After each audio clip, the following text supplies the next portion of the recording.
So, Leo, let me ask you something. You just watched a 3-hour movie last night. How was it? Oh, it was honestly, I was so boring. I almost fell asleep.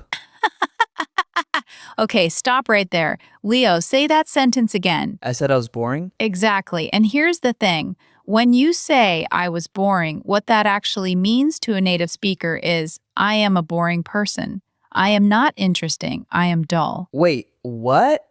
No, no, no, no. I meant the movie was boring, not me. Right. And that is exactly the problem. You said I was boring, but you meant I was bored. Those two words sound similar, but they say completely different things. And I promise you, this is one of the most common mistakes English learners make.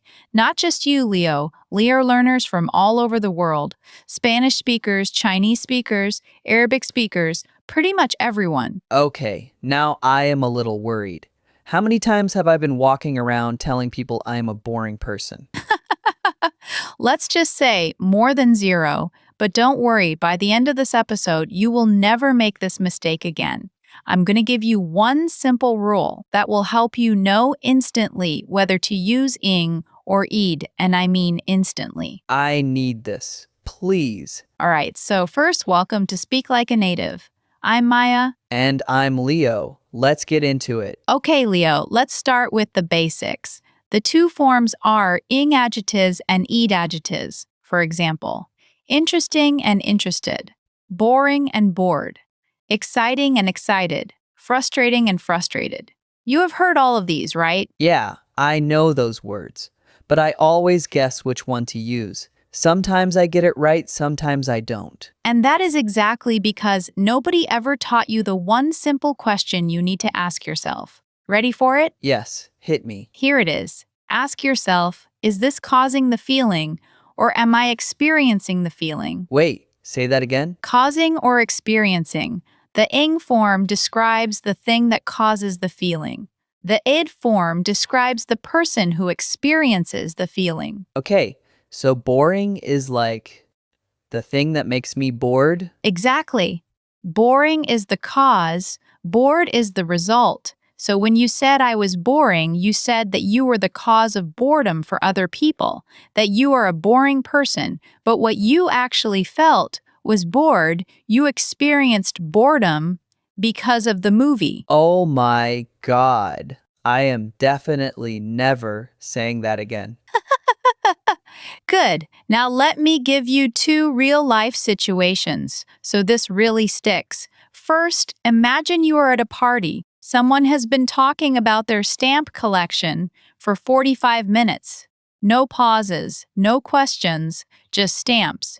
You look at your friend and you whisper, "What?" I am so bored. Perfect. You are experiencing boredom. The cause is the guy talking about stamps. He is boring. You are bored, causing experiencing. Okay, I get that. That one is easy now. Great. Second situation. You just came back from a trip. Your friend asks, "How was your vacation?" And you say, It was so excited. "Ah, Leo." No, no, no. I mean, it was so exciting.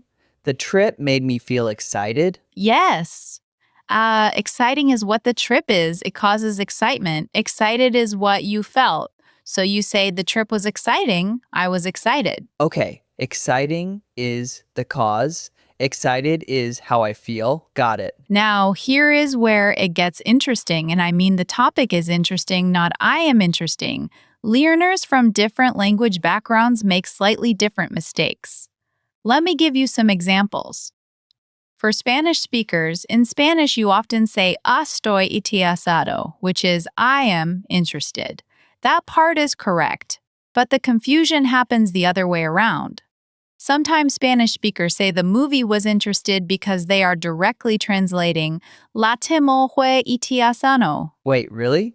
So Spanish is easier for this? In some ways, yes. But for Chinese speakers, it is harder because in Chinese you often say the same word for both. For example, yois can mean both interesting and interested depending on context. So a Chinese learner might say, I am very interesting at this topic, which again means you are an interesting person, not that the topic interests you. Ah, I see.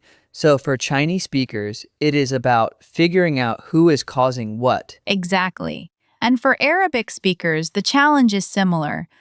In Arabic, the word for boring and bored can be the same root word with different forms, so learners sometimes pick the wrong English form because they are thinking of the Arabic structure.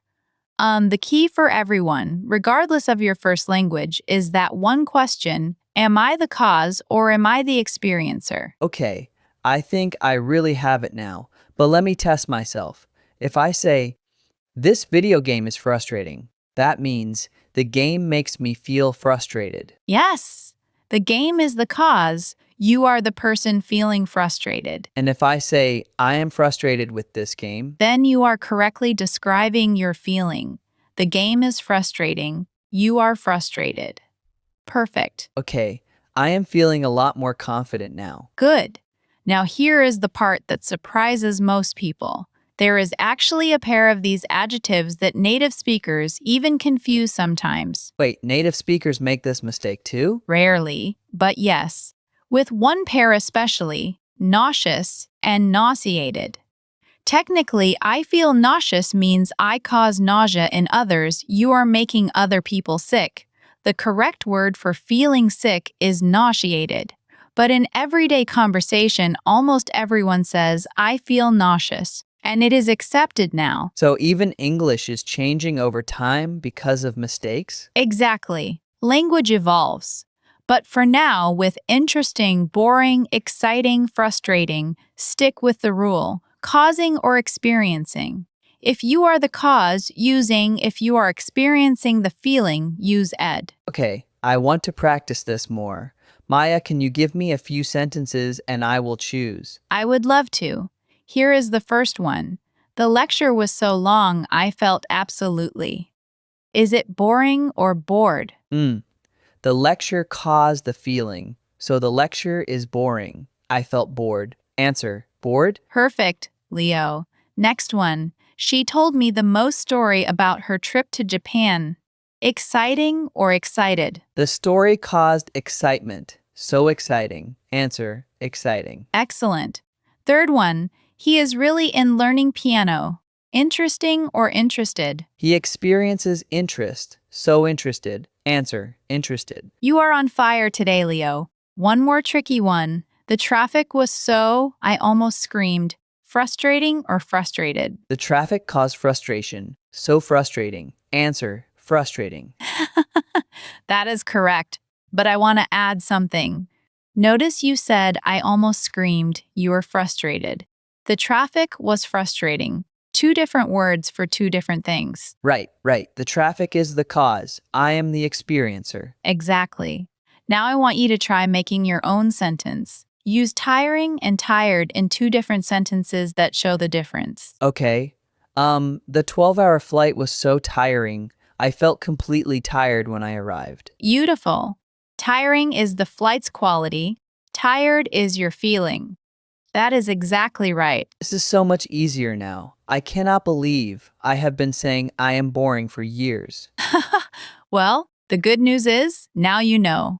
And if you are listening to this and you have made that mistake, do not worry. This is one of those things that once you learn it, you will never forget it, but you have to practice. So let me give you a challenge. Ooh, I love challenges. Here is your challenge for today. I want you to go and say one sentence about something that happened to you recently. Use one ing and one id pair. For example, the game was exciting and I was excited. Okay, that is a good challenge. What about our listeners? Our listeners, too. Write your sentence in the comments below. I will personally read some of them and correct them if needed. And if you get it right, I will give you a shout out in the next episode. That is a great incentive. I am definitely writing mine. Now, before we wrap up, let me give you a quick summary for anyone who might still be unsure. The ing and adjective describes the person, thing, or situation that causes a feeling. The ed adjective describes the person who experiences that feeling. So, Interesting movies make you interested. Boring lectures make you bored. Exciting news makes you excited. Frustrating traffic makes you frustrated. I want to repeat that to myself. Interesting movies make me interested. Boring stuff makes me bored. Got it. And here is a memory trick. Think of the ing as it is doing something to me, it is causing something. And think of the ed as I am done, I have been affected by it. That is actually really helpful. It is doing something to me, ing. I am done, ed. Exactly. Now let me ask you one final question before we go. Leo, how do you feel right now? I feel interested. No, I mean, I am interested in learning more. And this podcast is interesting. I love it. You used both correctly and naturally. That is exactly the goal. And I promise no more I am boring. Thank goodness. For everyone listening, if you enjoyed this episode, please subscribe to Speak Like a Native. We release new episodes every day to help you sound more natural, more confident, and less like a textbook. Hit that bell so you never miss a lesson. And practice your ing and ed adjectives today. Write a sentence in the comments. Maya will check them. I will. Remember, language learning is not about being perfect. It is about communicating clearly and confidently. And today, you just leveled up. I am Maya. And I am Leo. Keep learning, keep practicing, and we will see you in the next episode. Bye for now.